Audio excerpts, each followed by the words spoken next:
Number 1 से हमें question number 1 दिया है, संख्या को जोड़ना है।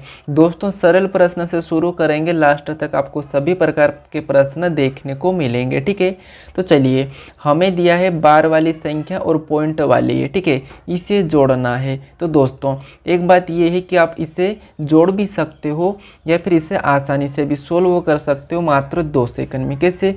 अगर संख्या के पीछे बार लगा है, ठीक है, यानी कि 2 संख्या पे बार लगा है, इसमें भी 2 संख्या पे बार लगा है, तो इसका मतलब ये है कि संख्या को जोड़ने पर 2 संख्या पे बार लगेगा।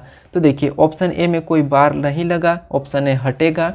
ऑप्शन डी में एक ही संख्या पे बार लगेगा, तो ऑप्शन डी वाला भी हट जाएगा।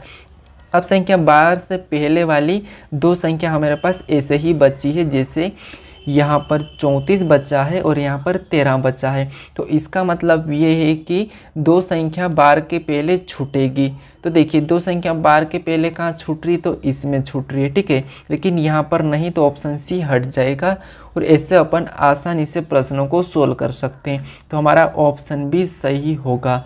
आप इसे कॉपी पे भी जोड़कर देख सकते हो, आपका ऑप्शन बी ही आएगा। ठीक है, चलिए बढ़ते हैं क्वेश्चन नंबर 2 की ओर। क्वेश्चन नंबर 2 दिया है, यदि संख्या 758P09Q5 संख्या 3 से विभाज्य है तो P + Q का न्यूनतम मान क्या होगा। ठीक है, तो दोस्तों विभाज्य का प्रश्न है, हमें पूछा है कि P और Q पे कौन सी संख्या को रखेंगे कि ये संख्या सारी 3 से विभाजित हो जाए। ठीक है, तो देखिए आपको ये पता होना चाहिए कि 3 का नियम क्या कहता है। तो 3 का नियम कहता है कि सभी संख्या का योग 3 के पहाड़े में आना चाहिए। जैसे अब हम इस संख्या को जोड़ते हैं, तो देखिए ये संख्या क्या है, 7 और 5 12, 12 8 20 और 20 और 0 के बाद और 20 जोड़ेंगे। ठीक है, तो 0 में 20 जोड़ेंगे तो 20, उसके बाद 9 जोड़ेंगे तो 29, 29 में वापस से 5 को जोड़ेंगे तो 34। ठीक है, यानी कि सभी संख्या को जोड़ने पर कितना हुआ, 34 हुआ। एक बार और जोड़ लीजिए, जैसे 7 5 12, 12 8 20, 20 और 0 20, 20 और 9 29, 29 5 34। सभी संख्या को जोड़ने पर हमारे पास कितना आया है, 34। अब देखिए, अब 34 को देखेंगे तो 34 3 से नहीं कटेगी। ठीक है, तो हमें P और Q पे कौन सी संख्या को रखेंगे कि हमारे पास 34 संख्या कट जाएगी। चलिए, तो एक बात तो ये है, अगर 2 को रखते हैं, ठीक है, तो 2 को P की जगह रखेंगे और Q की जगह, और इससे प्लस करेंगे तो हमारे पास कितना हो जाएगा, 4, और 4 को इससे जोड़ लेंगे, 4 को इसमें, तो कितने हो जाएंगे, 38। लेकिन दोस्तों 38 यहाँ पर 3 से नहीं कटेगा, तो हम ऑप्शन बी को रखते हैं। देखिए अब ऑप्शन बी को रखेंगे तो 5 और 5 कितने हो जाएंगे, 10। यहाँ पर रखेंगे 5, यहाँ पर रखेंगे 5, इसे जोड़ लेंगे 10, और 10 को भी इसमें प्लस कर लेंगे तो कितने होते हैं, 44। लेकिन 44 भी 3 से नहीं कटता, तो 5 को भी नहीं रख सकते हैं। ठीक है, तो अब क्या करें, हम ऑप्शन 4 को रखते हैं, ये वाला। देखिए ऑप्शन ए हटेगा, ऑप्शन बी हटेगा, ऑप्शन सी को रखेंगे, 4 को रखेंगे तो 4 और 4 इससे प्लस कर लेंगे तो 8, और इसमें 8 को जोड़ देंगे। ठीक है, इसमें 8 को जोड़ देंगे तो यहाँ पर कितने हो जाएंगे, 42। 34 और 8 कितने होते हैं, 42। अब देखिए 42 क्या है, ये 3 से कट जाएगा। ठीक है, कितने बार में, 14 बार में। तो इसका मतलब ये है कि P और Q के स्थान पर क्या आएगा, 4। तो 4 हमारे ऑप्शन सी में है, तो ऑप्शन सी वाला हमारा सही जवाब होगा, यानी कि P Q स्थान पे 4 आएगा। ठीक है, ये प्रश्न बहुत ही आसान था। चलिए बढ़ते हैं क्वेश्चन नंबर 3 की ओर। अब हमें क्वेश्चन नंबर 3 दिया है, देखिए यहाँ पर सिंप्लीफाई का है। ठीक है, यानी कि जैसे 4 × 12 + 699, यानी कि सरलीकरण का क्वेश्चन है। ठीक है, तो देखिए हमें क्या करना है, सबसे पहले इसमें गुणा करना है। तो 12 चौको होते हैं 48 और 48 में, ठीक है, 12 चौक कितने होते हैं, 48। तो मैं 48 लिखा हूँ, और 48 में प्लस क्या कर देंगे, 699 के। ठीक है, जब 48 में 699 को जोड़ देंगे तो कितने हो जाएंगे, 747। ठीक है, कितने हो जाएंगे, 747। ये भी आसान प्रश्न था, लेकिन ये एसएससी के एग्ज़ाम में आया हुआ है। ठीक, तो यहाँ पर हमारा ऑप्शन डी वाला सही होगा। ठीक है, कौन सा? Option D 747। चलिए 1 2 3 प्रश्न सभी सरल थे। अभी बढ़ते हम क्वेश्चन नंबर 4 पे। अब दोस्तों ये भी प्रश्न सरल है। आपको क्या करना है, यहाँ पर संख्या में दिया है 257 की पावर दी है यहाँ पर 45 और गुणे में दिया है 248 की पावर 74। ठीक है, तो इसमें इकाई अंक ज्ञात करिए, ये प्रश्न पूछा है। दोस्तों आप इसे सोल्व करके मुझे इसका इकाई अंक क्या होगा इसका कमेंट्स बॉक्स में बताएं। ठीक है, तो यहाँ पर इस प्रश्न का इकाई अंक क्या होगा ये मुझे क्या करोगे, आप कमेंट करके बताओगे। ठीक है, तो दोस्तों ज़रूर मुझे कमेंट्स करके बताना। और दोस्तों चैनल को सब्सक्राइब नहीं किया तो सब्सक्राइब ज़रूर कर लेना। चलिए बढ़ते हैं क्वेश्चन नंबर 5 पे, आप इसका जवाब दे दीजिएगा। ठीक है, चलिए तो अब क्वेश्चन नंबर 5 दिया है, यदि x y से 30% कम है तथा z x से 50% कम है तो z y से कितना प्रतिशत कम है, ये प्रश्न पूछा है। हालांकि मैं इससे पहले वाले प्रैक्टिस 1 में आपको करवा चुका हूँ प्रतिशत का, डबल प्रतिशत का। ठीक है, प्रैक्टिस सेट 1 में आपको करवाया था डबल प्रतिशत और सिंगल प्रतिशत दोनों के प्रश्नों को। ठीक है, लेकिन यहाँ पर भी प्रश्न आ चुका है तो हम यहाँ पर भी इसे सोल्व कर लेते हैं। जैसे अब हमें सबसे पहले दिया है 30% कम, तो कम का मतलब माइनस में बताया था तो -30।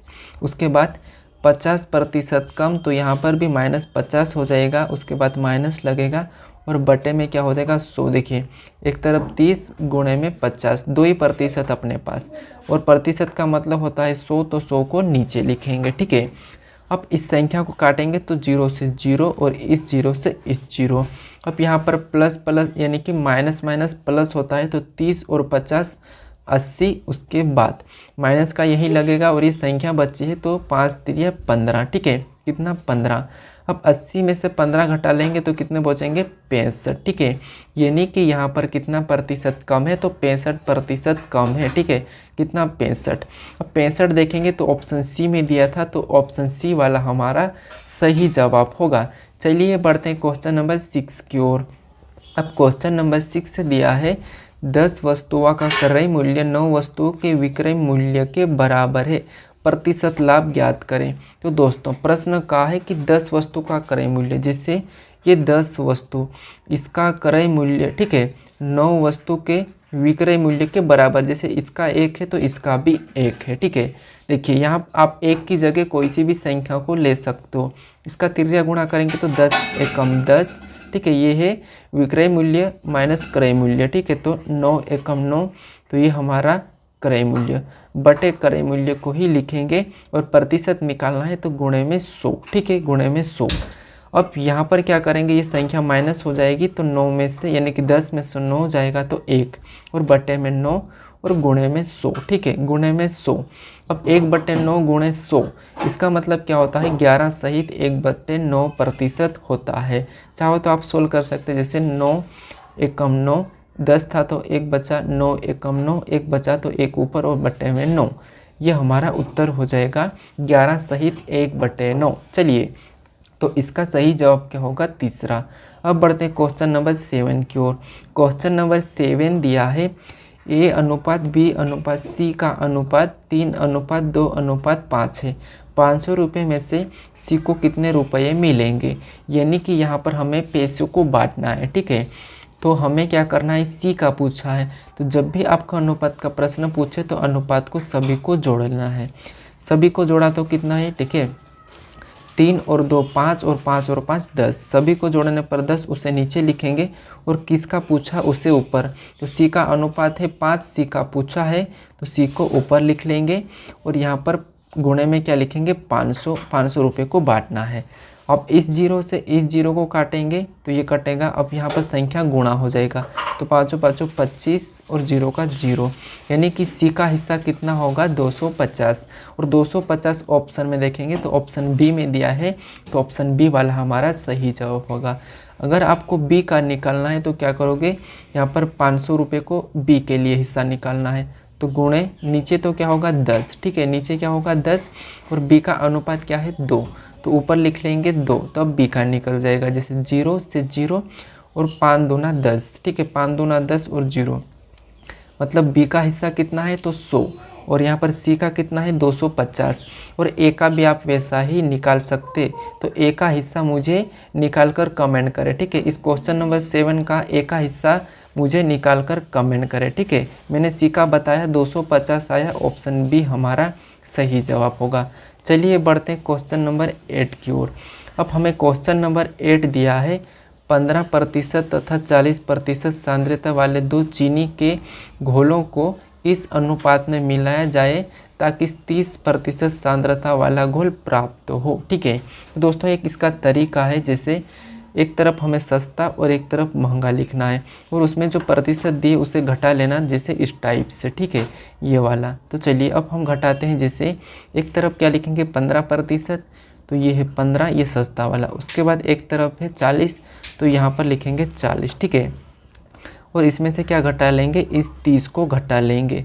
अब यहाँ से घटाएंगे इससे तो कितना बचेगा, क्रॉस में घटाना है, तो 40 में से 30 जाएंगे तो 10, और इधर से 30 में से 15 जाएंगे तो 15 बचेंगे, ठीक है।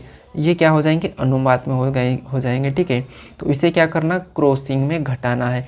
घटाने पर हमारे पास कितना आया है 10 और 15, इसे काटेंगे तो 5 दूना 10, और ये कटेगा तो 5 तिरिया 15, अनुपात वैसा ही लिखेंगे, और ये 3।